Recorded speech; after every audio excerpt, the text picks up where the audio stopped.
Hey guys, it is Michelle and I am here with my February 2015 reading wrap up. I did finish 12 books. 2 of those were kind of graphic-y novels in a sense, or at least shorter works.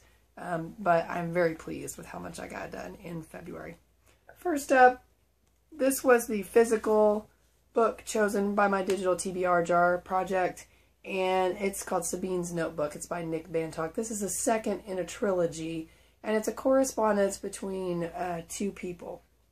This book took a little darker turn. It still has the postcard style correspondence. It also has the letter style correspondence where you can actually pull out a letter. Both of the people are very artistic, and so there's lots of embellishment to the correspondence. But this book took a dark turn. It kind of starts having you question whether one of the people in the correspondence is real or whether they are a figment of the other's imagination. So, did take a little bit darker turn, got a little bit weirder, still enjoyable. I gave it 4 stars on Goodreads. Next, I read a book that I picked up at the book fair at school. It is called The School is Alive. This is Erie Elementary book number 1. It's a series that Scholastic has out called Branches, and the idea is that it includes a lot of pictures so that young, newly independent readers feel more successful when they get through a book pretty quickly. It builds their confidence, and it was perfect. The story was just slightly suspenseful and just a little bit creepy, but nothing that the kids at school can't handle. And I gave it 3 stars out of 5, but the kids at school that have read it so far have enjoyed it more than I did. It's really geared towards them. So there's that one. Also from the school book fair, I picked up Kind of Like Brothers by Coe Booth. And this is about a young man. His father is not in the picture, and his mother takes in babies for foster care to earn her living. And, you know, this has a big impact on him, but he usually ends up loving the babies and getting along with them fine. Well, this particular baby that comes in new, they usually stay anywhere from a couple of days to a couple of weeks. She has an older brother that is about his age that comes with her, and so that's the first time this has happened. So he ends up sharing his room with Kevin, or Kevon, I'm not sure how to pronounce it, but there's just a struggle there. This book, I just thought the author captured this age of young men so well. Like, they had these mature, grown-up thoughts and attitudes, and yet those childish actions would just slip in there from time to time. I just thought that was so realistic and so poignant. The book did cover some themes like foster care, step-parenting, mental illness, and racism. I ended up giving it 4 stars out of 5 on Goodreads. The third book I read in February, sorry, I'm getting my months mixed up, was The Final Empire by Brandon Sanderson. This was part of the Year of Cosmere. I am so glad that some booktubers put this together because I enjoyed it immensely. The book was amazing, but I especially enjoyed the reflections and the speculation that was going on in the comments of the Goodreads group.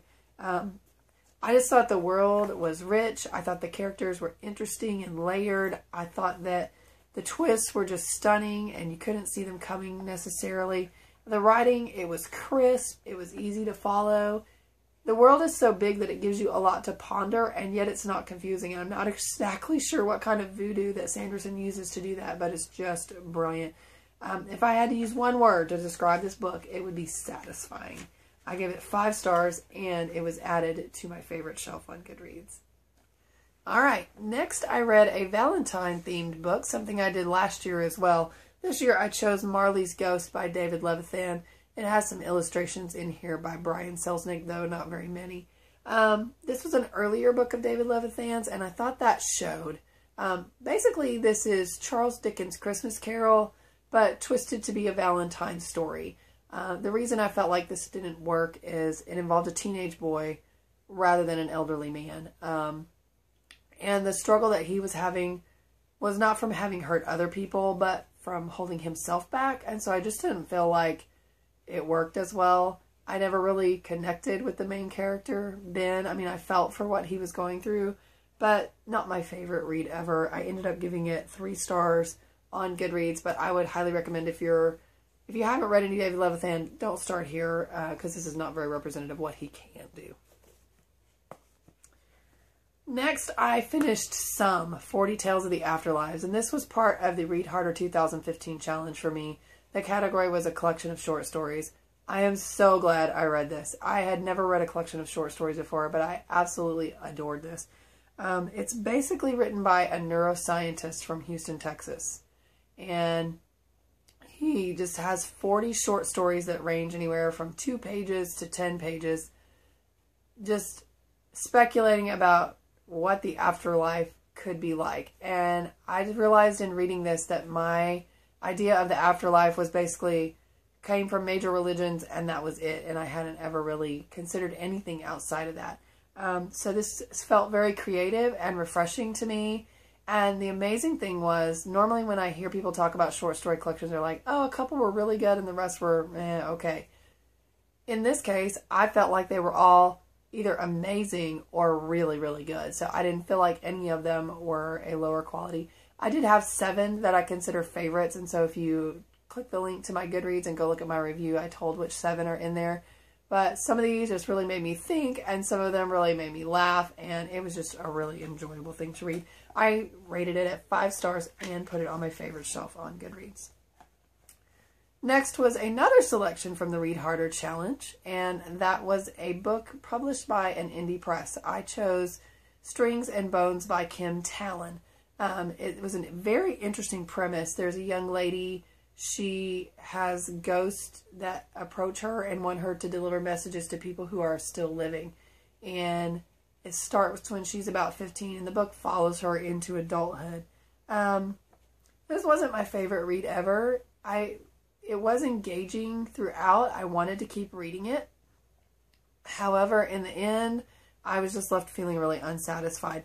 The side characters seemed all one-dimensional and flat and a little too goody-goody perfect.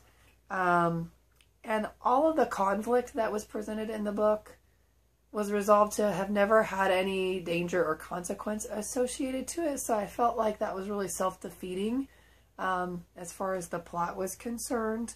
And in the end, I expected, like, I could see how a few elements from the story could have been wrapped up together in a neat and interesting way, and yet none of that happened. There was no kind of coming together. It was just kind of, the story is going along and the story stops, and no kind of sense of closure at all.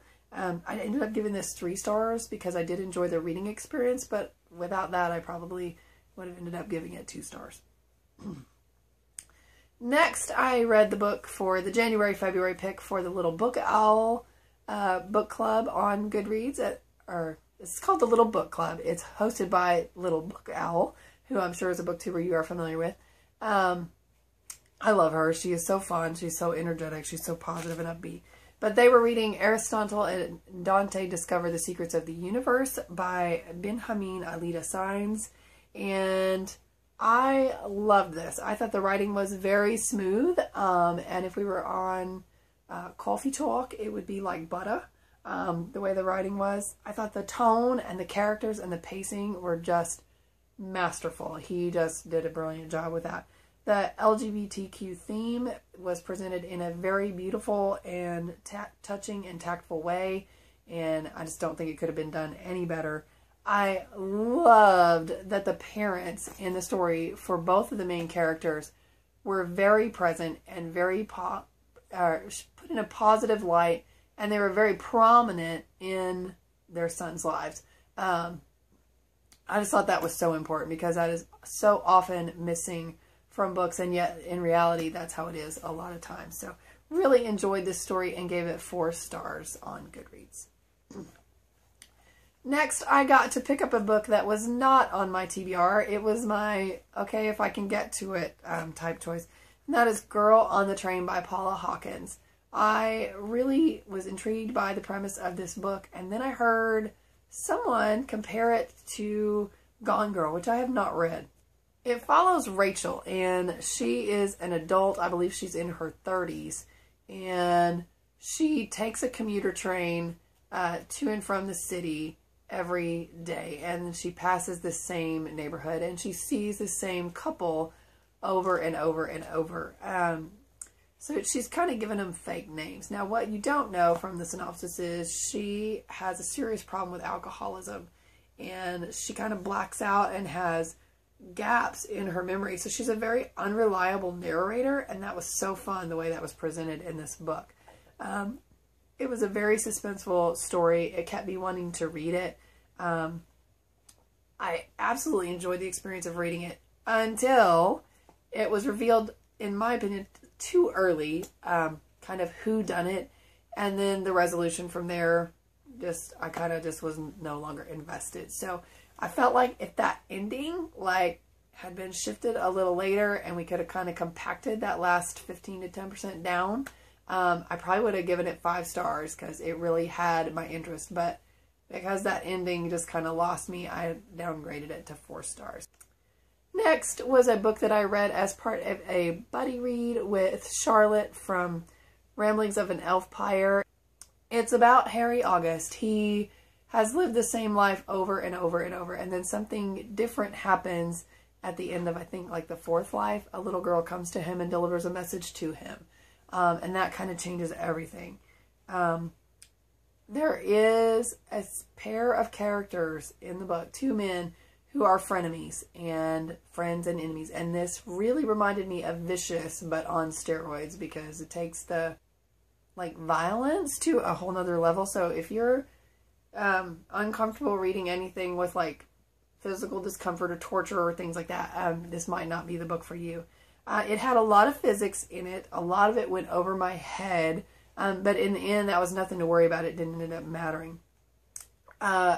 I loved the ending. The ending was awesome, but that middle section from 40% to 70% was just really, really bogged down for me. And I was trying to put my finger on why that is, and I realized it has to do with the length of the author's sentences. Some of them were crazy ridiculous, and my mind would wander by the end of the sentence because it was just so long. I think grammatically it was correct. Technically, they probably weren't run-on sentences. But when I went back and started counting, I found a sentence that was 52 words long, then 68, then 79, and finally 94 words long. And it would have been longer, except the character's thought gets interrupted by something that happens in the room. Wow. How do you even do that? So that really bothered me about the writing style. The author is Claire North. Not to pick on her, but I don't think I said that originally. So, amazing ending, amazing premise, well done overall, but just a little too wordy, I would say. I ended up giving it 4 stars out of 5. So my husband had heard me talking about Girl on the Train and how I did not like the way that the murder mystery ended. And so the next time we happened to be at a bookstore, he picked up And Then There Were None by Agatha Christie. And he finished it and he says, I know you never read things I recommend to you, but I think you should read this. And she didn't like the murder mystery ending that you read before. So I thought about it. I thought, you know, I'm going to do it. I have a little room in my month, so I'm going to go ahead and do that. So I am so glad that I did.